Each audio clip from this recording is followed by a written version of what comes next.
Stop. Before you scroll past this video, I need you to hear me out. Because what WWE is doing right now with Chris Jericho is either the most brilliant or the most reckless thing this company has done in years. And somehow, nobody is talking about the full picture. A mystery crate, a countdown, a legend nowhere to be found, and a contract situation so messy, so politically dirty, that it reeks of everything wrong with the wrestling business today. Welcome to WrestleScope. Today, we are going all the way in on the Chris Jericho return saga. Because this isn't just about one man coming back to WWE. This is about power, control, contracts, and whether the greatest of all time is being held hostage right in front of our eyes. Stay till the end, because I've got a theory about what happens next that is going to absolutely blow your mind. Let's set the scene. February 16th, 2026, Monday Night Raw. Everything is rolling along normally, and then out of nowhere, a massive mystery crate appears backstage.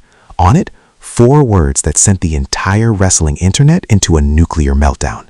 February 28th, Elimination Chamber, Chicago, Illinois. Now, if you know your wrestling history, and on this channel we absolutely do, Chicago is not a random city when it comes to Chris Jericho. This is the city where Y2J made his legendary WWE debut back on August 9th, 1999. He interrupted The Rock. He called him a jabroni. The crowd lost their minds, and a legend was born. Full circle? You bet it feels like it. Adam Pearce, clearly in on something, scrambles backstage and ships the crate off to SmackDown. Nick Aldis is now holding this ticking time bomb, and wrestling fans worldwide started doing what wrestling fans do best, spiraling. The name on everyone's lips? Chris Jericho. And look, let's be completely real here. The clues are everywhere.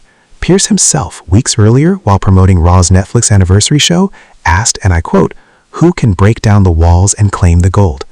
Break down the walls. Come on. Come on. That's not subtle. That's WWE looking you dead in the face and winking. The question is, are they teasing something they can actually deliver? Here's where I need you to pump the brakes on the excitement for a second, because this is where the story gets ugly. This is where it stops being fun and starts being infuriating. Chris Jericho has not appeared on AEW programming since April 2025. Nearly a full year. Gone. Vanished. He stormed off on his Inner Circle stablemates Big Bill and Brian Keefe on Dynamite, and that, as far as anyone can tell, was it. His final AEW appearance. Now, every credible report out there, Fightful, Wrestling Observer, PW Insider, said Jericho's AEW contract was set to expire December 31st, 2025. Free agent. Done. Ready to come home to WWE. Except, that's not what happened. Because here's the dirty little secret of professional wrestling contracts that the promotions don't want you thinking too hard about. The freeze clause. When a talent misses time, for injury, for personal reasons, for a rock band tour, a promotion can legally add that missed time back onto the existing contract. It essentially puts the clock on pause. And according to multiple insider sources, that is exactly what AEW did to Chris Jericho. Jericho spent a massive chunk of 2025 touring with his band Fozzy instead of working AEW dates. And AEW, a company that reportedly has a great relationship with Jericho, by the way, used that time to freeze his deal and extend it into 2026. Let me say that again so it sinks in. A man who hasn't been on AEW television in nearly a year is still technically under contract to AEW. He's still on their roster page. And when Fightful asked AEW directly if Jericho was still with the company, they didn't even respond.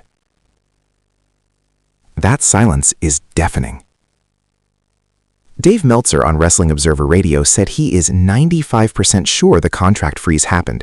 And when you're hearing the same thing from multiple sources and nobody is pushing back, that's as close to confirmed as you get in this business. So let's call this what it is. This is AEW using contractual fine print to keep one of the biggest stars in wrestling history from going where he wants to go. Whether that's legal, sure. Whether that's right, that's a whole different conversation. And here's the part that should genuinely anger you as a fan, because this affects you too. This is your entertainment being held hostage by a contract dispute. The match you want to see, the moment you've been waiting for, the pop that would shake an arena to its foundation, being delayed by corporate paperwork. Let's take a step back and talk about why this matters so deeply to so many people. Chris Jericho is not just a wrestler. He is a once-in-a-generation performer, a man who reinvented himself so many times that other wrestlers should be taking notes just to keep up. From the cocky Ayatollah of rock and rolla, to the undisputed champion, to the best in the world at what he does, to showing up in AEW and absolutely stealing the entire launch of a brand new wrestling company. His AEW run was genuinely remarkable at first. He was the inaugural AEW World Champion. He formed the Inner Circle. He feuded with MJF in one of the best long-form storylines AEW has ever produced. He put over younger talent. He tried things nobody else would try, and some of them worked brilliantly. But here's the honest truth that even the most passionate Jericho defenders have to acknowledge. His act grew stale in AEW. Dave Meltzer himself noted that the AEW audience over time became less and less receptive to what Jericho was doing. The crowd reactions cooled, the creative direction lost steam, and eventually the company quietly had no real plans for him, which is partly why he vanished from TV. In his own words, in late 2025, Jericho said, "I'm not done yet, still figuring out everything, and we'll see where I end up, but I'm pretty sure you'll see me in 2026 in a wrestling ring somewhere." And that is the quote that gives every WWE fan hope, because WWE is a place where the fan base is hungry for Jericho in a way AEW's audience simply isn't right now. Imagine Y2J walking through that curtain to break the walls down in front of a hot WWE crowd. Imagine that countdown hitting 0. Imagine the roof coming off whatever building he chooses to return in. That moment, whenever it comes, is going to be one for the history books. Now here's where I'm going to give you something you haven't heard anywhere else. My theory on what is actually inside that mystery crate and what WWE's endgame really is. Forget the idea that Jericho just pops out of a box. That's too simple. That's too on the nose for a man of Jericho's stature. What I think we're looking at is something far more layered. Here's my theory. The crate doesn't contain Chris Jericho. The crate contains a countdown clock. A Jericho-style Year 2K countdown, the kind that defined his original WWE debut.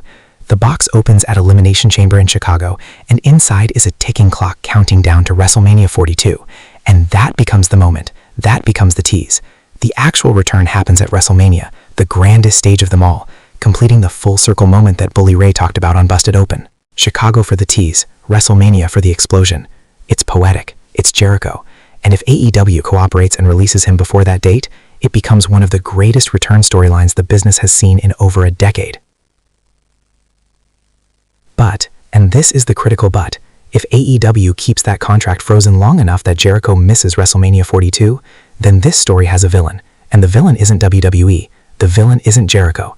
The villain is a promotion that couldn't let go, even when letting go was the honorable thing to do. That's the real story here, and we're all just waiting to see how it ends. So where do we go from here? February 28th is the immediate answer.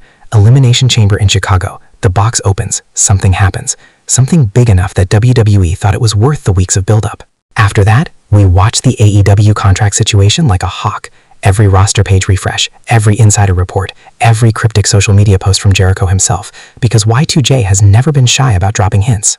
And the second he is officially free from that frozen deal, you better believe WWE is going to move fast, because in this era, with the wrestling landscape shifting daily, you don't let a 9-time world champion sit in free agency.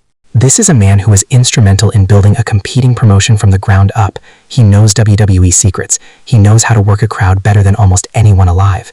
And he is motivated to prove that the greatest chapter of his career isn't the one behind him. It's the one coming next. Chris Jericho's return to WWE is not a matter of if anymore. It is a matter of when, and everything happening right now, from the mystery crate to the frozen contract to the Chicago connection, is laying the foundation for something massive. The question I want you to answer in the comments right now is this: should AEW release Chris Jericho from his frozen contract immediately, or do you think they're justified in holding him?